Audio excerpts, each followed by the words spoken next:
BRS నుంచి కాంగ్రెస్లో చేరిన ఎమ్మెల్యేల్లో తప్పు చేశామేమో అనే భావం కనిపిస్తోంది.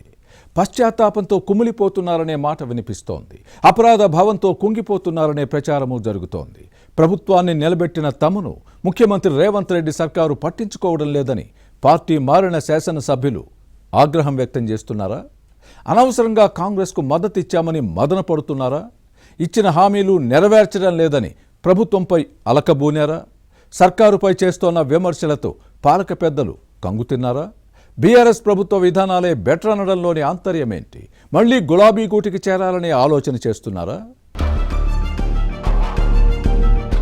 తెలంగాణలో 10 మంది బీఆర్ఎస్ ఎమ్మెల్యేలు కాంగ్రెస్ లో చేరారు. కానీ ఇప్పుడు తప్పు చేశామనే పశ్చాత్తాప భావన వీరిలో కనిపిస్తోంది. తమ నియోజకవర్గాలు అద్భుతంగా అభివృద్ధి జరుగుతాయని ఆశించి పార్టీలోకి వస్తే ఆశాభంగమే ఎదురవుతుందనే అసంతృప్తి వ్యక్తమవుతోంది. నిరాశ నిస్పృహలే మిగిలాయని నిట్టూర్పులు వినిపిస్తున్నాయి. ఏదో ఊహించుకుంటే ఇంకేదో జరుగుతుందనే అంతులేని ఆవేదన ఉంది. అనుకున్నదొకటి అవుతుంది మరొకటి అనే మాట వినిపిస్తోంది. కాంగ్రెస్ లో ఇమడలేని పరిస్థితి ఏర్పడింది. అధికార పార్టీని నమ్మి నట్టింట మునిగామనే బాధ ఫిరాయింపు ఎమ్మెల్యేల్లో కనిపిస్తోంది. ప్రభుత్వంలో పనులు కావు, పార్టీలో ప్రాధాన్యత లేదనే ఆందోళన ఉంది. బీఆర్ఎస్ లో ఉన్నప్పుడు దక్కిన గౌరవం గుర్తింపు కాంగ్రెస్ లో లేదనే బాధ కనిపిస్తోంది. బీఆర్ఎస్ నుంచి గెలిచిన శాసనసభ్యులు హస్తం పార్టీలో చేరడానికి కారణం లేకపోలేదు. తెలంగాణలో కాంగ్రెస్ అధికారంలోకి వచ్చిన కొద్ది రోజులకే ఈ ప్రభుత్వం ఎన్నాళ్లు పాలన చేస్తుంది, కొద్ది కాలంలోనే కూలిపోతుందని ప్రతిపక్షాలు విపరీత వ్యాఖ్యలు చేశాయి. దీంతో పలువురు బీఆర్ఎస్ ఎమ్మెల్యేలు కాంగ్రెస్ కు మద్దతు ఇచ్చారు. అలాంటి వారిపై చర్యలు తీసుకోవాలని పార్టీ నేతలు స్పీకర్ కు ఫిర్యాదు చేశారు. విచారణ అనంతరం 10 మంది ఎమ్మెల్యేలు పార్టీ మారడానికి ఆధారాలు లేవని ప్రకటించారు. దీంతో సమస్య లేదని పార్టీ మారిన శాసనసభ్యులతో పాటు హస్తం పార్టీ నేతలు భావించారు. అంతా బాగుందనుకున్న సమయంలో అభివృద్ధి కోసం తాము ప్రభుత్వానికి మద్దతిస్తే పట్టించుకోవడం లేదనే అసంతృప్తి బీఆర్ఎస్ నుంచి కాంగ్రెస్ లో చేరిన ఎమ్మెల్యేల్లో ఉంది. సర్కారు తీరుపై అసహనం వ్యక్తమవుతోంది. తాము పదవులు పైసాల కోసమో అధికార పార్టీకి మద్దతు ఇవ్వలేదని, అభివృద్ధి పనులు జరుగుతాయని భావించి ప్రభుత్వానికి అండగా ఉన్నామన్నది ఈ శాసనసభ్యుల మాట. కానీ ఇప్పుడు పట్టించుకునే నాదులే లేరని బాన్సువాడ ఎమ్మెల్యే పోచారం శ్రీనివాస్ రెడ్డి ఆవేదన. ప్రభుత్వ సలహాదారుగా ఉన్న తాను ఫోన్ చేస్తే మంత్రులు ఎత్తడం లేదనే ఆగ్రహం ఈ ప్రజా ప్రతినిధిలో ఉంది. 10 సార్లు ఫోన్ చేసినా అధికారులు పట్టించుకోవడం లేదని పలుమార్లు అసంతృప్తి వ్యక్తం చేసిన సందర్భాలు ఉన్నాయి. తన నియోజకవర్గం కేసీఆర్ హయాంలోనే అభివృద్ధి జరిగిందని, ఈ విషయం చెప్పడానికి వెనకాడబోనని పోచారం చేసిన వ్యాఖ్యలు చర్చనీయాంశమయ్యాయి. అన్నం పెట్టిన వారిని మర్చిపోలేమని, తానేమీ తిన్నింటి వాసాలు లెక్కపెట్టలేదని, కేసీఆర్ ను మోసం చేసి పార్టీ మారలేదని వ్యాఖ్యానించడం రాజకీయ వర్గాలను ఆలోచనలోకి నెట్టింది. బాన్సువాడ నియోజకవర్గంలో కొందరు నేతల వ్యవహార శైలి తనను పెట్టిన ఇబ్బందులతోనే పార్టీ మారాల్సి వచ్చిందని చెప్పుకొచ్చారు. మారిన రాజకీయ పరిస్థితుల్లోనే కాంగ్రెస్ తో కలిసి పనిచేయాల్సి వచ్చిందని వివరణ ఇచ్చుకున్నారు. దీంతో పోచారం మళ్లీ బీఆర్ఎస్ లో చేరే ఆలోచనలో ఉన్నారనే చర్చ జరుగుతోంది. పోచారం తరహాలోనే ఖైరతాబాద్ ఎమ్మెల్యే దానం నాగేందర్ సైతం బీఆర్ఎస్ నుంచి గెలిచి కాంగ్రెస్ లో చేరారు.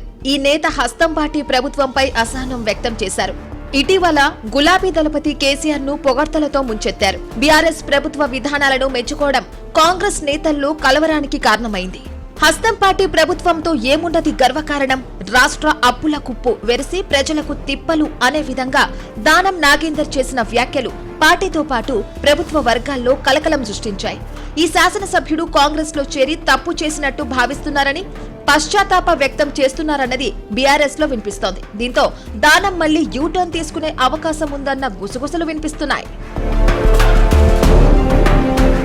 ఇక పటాన్చెరు ఎమ్మెల్యే గూడెం మహిపాల్ రెడ్డి సైతం బీఆర్ఎస్ నుంచి కాంగ్రెస్ లో చేరిన విషయాన్ని గుర్తుపెట్టుకోవాలి.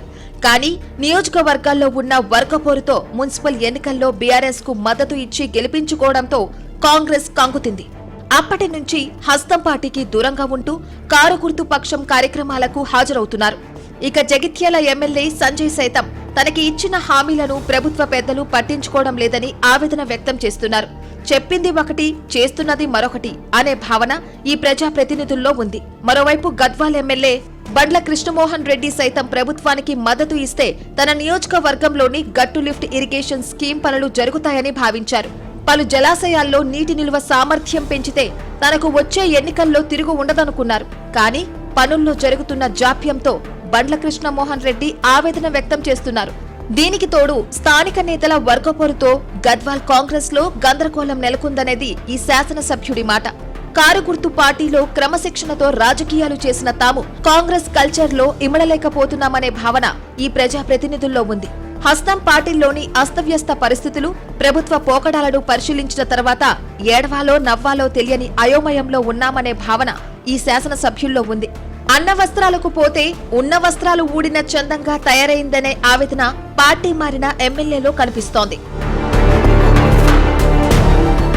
కారు గుర్తుపై గెలిచి కాంగ్రెస్ కు మద్దతిచ్చిన 10 మంది ఎమ్మెల్యేల నియోజకవర్గాల్లో వర్గపోరు తప్పడం లేదు. పాత కొత్త నేతల మధ్య జరుగుతున్న ఘర్షణలు తలనొప్పి తెప్పిస్తున్నాయి. దీంతో కాంగ్రెస్ కి మద్దతిచ్చిన శాసనసభ్యులు పునరాలోచనలో ఉన్నారని వినిపిస్తోంది.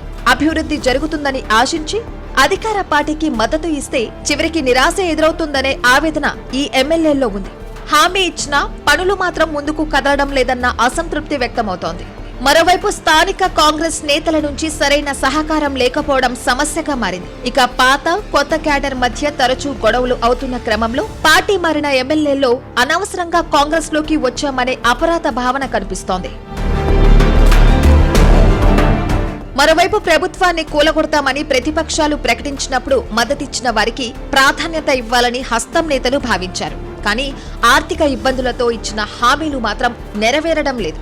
వచ్చే ఆదాయం అప్పులపై వడ్డీల చెల్లింపు, సంక్షేమ పథకాల అమలుకే సరిపోవడం లేదు. దీంతో అభివృద్ధి కార్యక్రమాల అమలుకు నిధులు కేటాయించలేని దుస్థితి నెలకొంది. ఇక పక్కపాటి నుంచి వచ్చిన ఎమ్మెల్యేల్లో ఉన్న అసంతృప్తిని పోగొట్టేందుకు టీపీసీసీతో పాటు ప్రభుత్వం పెద్దలు ఏ నిర్ణయం తీసుకుంటారో చూడాలి.